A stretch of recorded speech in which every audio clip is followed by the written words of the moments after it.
Pull-ups ಮಾಡುವ ತಪ್ಪಾದ ಕ್ರಮ. ದೇಹ ಜಾರಿಸಿ ಅಥವಾ ಕಾಲುಗಳ ಸಹಾಯದಿಂದ ಮಾಡುವುದು. ಪೂರ್ಣ ಎತ್ತದೇ ಮಧ್ಯದಲ್ಲಿ ನಿಲ್ಲುವುದು. ಬಾರ್ ಮುಟ್ಟಿಸಲು ಕುತ್ತಿಗೆಯನ್ನು ಮುಂದೆ ತಳ್ಳುವುದು. ಬೆನ್ನಿಗಿಂತ ಕೈಗಳಿಂದ ಮಾತ್ರ ಎಳೆಯುವುದು. ಸರಿಯಾದ ಕ್ರಮ. ಕೈಗಳು ಪೂರ್ಣವಾಗಿ ಸ್ಟ್ರೆಚ್ ಆಗುವವರೆಗೆ ಇಳಿಸಬೇಕು. ನಂತರ ಪೂರ್ಣವಾಗಿ ಎತ್ತಬೇಕು. ದೇಹ ನೇರವಾಗಿ ಇಟ್ಟುಕೊಳ್ಳಬೇಕು. ಮುಂದೆ ಅಥವಾ ಹಿಂದೆ ಜಾರಿಸಬಾರದು. ನಿಧಾನವಾಗಿ ಮೇಲಕ್ಕೆ ಮತ್ತು ಕೆಳಗೆ ಇಳಿಸಬೇಕು. ಎಳೆಯುವಾಗ ಲ್ಯಾಟ್ ಮಸಲ್ನಿಂದ ಶಕ್ತಿ ಉಪಯೋಗಿಸಬೇಕು, ಕೈಗಳಿಂದ ಅಲ್ಲ.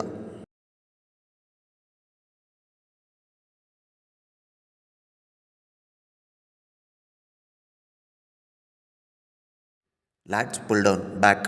ಬಾರನ್ನು ಕುತ್ತಿಗೆಯ ಹಿಂದೆ ಎಳೆಯುವುದು ಶೋಲ್ಡರ್ಗೆ ಅಪಾಯ. ಹೆಚ್ಚು ಹಿಂದೆ ಬಾಗಿದರೆ ಲ್ಯಾಟ್ಸ್ಗೆ ಫೋಕಸ್ ಕಡಿಮೆ. ವೇಗದಿಂದ ಎಳೆದು ಬಿಡುವುದು, ನಿಯಂತ್ರಣ ಕಳೆದು ಹೋಗುತ್ತದೆ. ಬಾರನ್ನು ಸಂಪೂರ್ಣ ಮೇಲಕ್ಕೆ ಬಿಡದಿರುವುದು. ಸರಿಯಾದ ಕ್ರಮ. ಬೆನ್ನು ನೇರವಾಗಿ ಇಟ್ಟಿರಬೇಕು. ಚೆಸ್ಟ್ ಸ್ವಲ್ಪ ಮೇಲಕ್ಕೆ ಎತ್ತಿರಬೇಕು. ಸ್ವಲ್ಪ ಹಿಂದೆ ಬಾಗಿದ ಸ್ಥಿತಿಯಲ್ಲಿ ಬೆನ್ನು ನೇರವಾಗಿರಬೇಕು. ನಿಧಾನವಾಗಿ ಎಳೆದು ನಿಧಾನವಾಗಿ ಬಿಡಬೇಕು. ಕೆಳಗೆ ಎಳೆಯುವಾಗ ಲ್ಯಾಟ್ಸ್ ಮಸಲನ್ನು ಸ್ಕ್ವೀಸ್ ಮಾಡಿ ಹೋಲ್ಡ್ ಮಾಡಬೇಕು.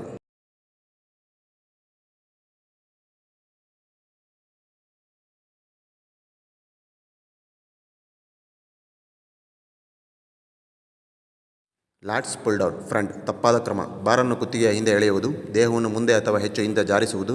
ವೇಗದಿಂದ ಎಳೆದು ಬಿಡುವುದು. ಪೂರ್ಣವಾಗಿ ಸ್ಟ್ರೆಚ್ ಮಾಡದೆ ಮಧ್ಯದಲ್ಲೇ ನಿಲ್ಲುವುದು. ಸರಿಯಾದ ಕ್ರಮ.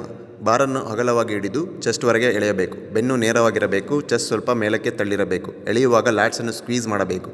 ನಿಧಾನವಾಗಿ ಮೇಲಕ್ಕೆ ಬಿಡಬೇಕು. ನಿಯಂತ್ರಣ ಇರಬೇಕು.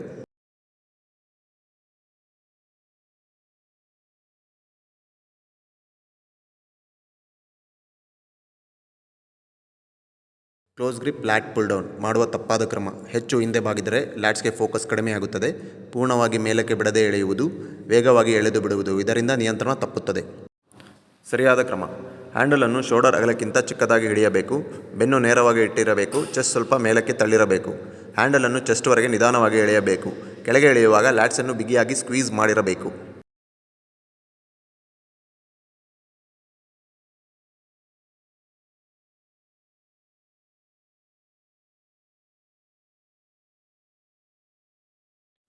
ಒನ್ ಆರ್ಮ್ ಡಂಬಲ್ ರೋ ಮಾಡುವ ತಪ್ಪಾದ ಕ್ರಮ. ಡಂಬಲ್ ಎಳೆಯುವಾಗ ದೇಹ ತಿರುಗಿಸುವುದು. ಬೆನ್ನು ಬಾಗಿಸುವುದು. ವೇಗದಿಂದ ಎಳೆದು ಬಿಡುವುದು. ಇದರಿಂದ ನಿಯಂತ್ರಣ ತಪ್ಪುತ್ತದೆ. ಡಂಬಲ್ ಚೆಸ್ಟ್ವರೆಗೆ ಎಳೆಯುವುದು. ಇದರಿಂದ ಲ್ಯಾಟ್ ಮಸಲ್ಗೆ ಫೋಕಸ್ ಕಡಿಮೆ. ಸರಿಯಾದ ಕ್ರಮ. ಬೆನ್ನು ನೇರವಾಗಿ ಇಟ್ಟು ಶರೀರ ಸ್ಥಿರವಾಗಿರಬೇಕು. ಡಂಬಲನ್ನು ಹಿಪ್ವರೆಗೆ ಎಳೆಯಬೇಕು, ಮಧ್ಯದ ಚೆಸ್ಟ್ವರೆಗೆ ಅಲ್ಲ. ನಿಧಾನವಾಗಿ ಎಳೆದು ನಿಧಾನವಾಗಿ ಬಿಡಬೇಕು. ಡಂಬಲನ್ನು ಎತ್ತಿದಾಗ ಲ್ಯಾಟ್ಸನ್ನು ಸ್ಕ್ವೀಸ್ ಮಾಡಿ 1 ಸೆಕೆಂಡ್ ಹೋಲ್ಡ್ ಮಾಡಬೇಕು.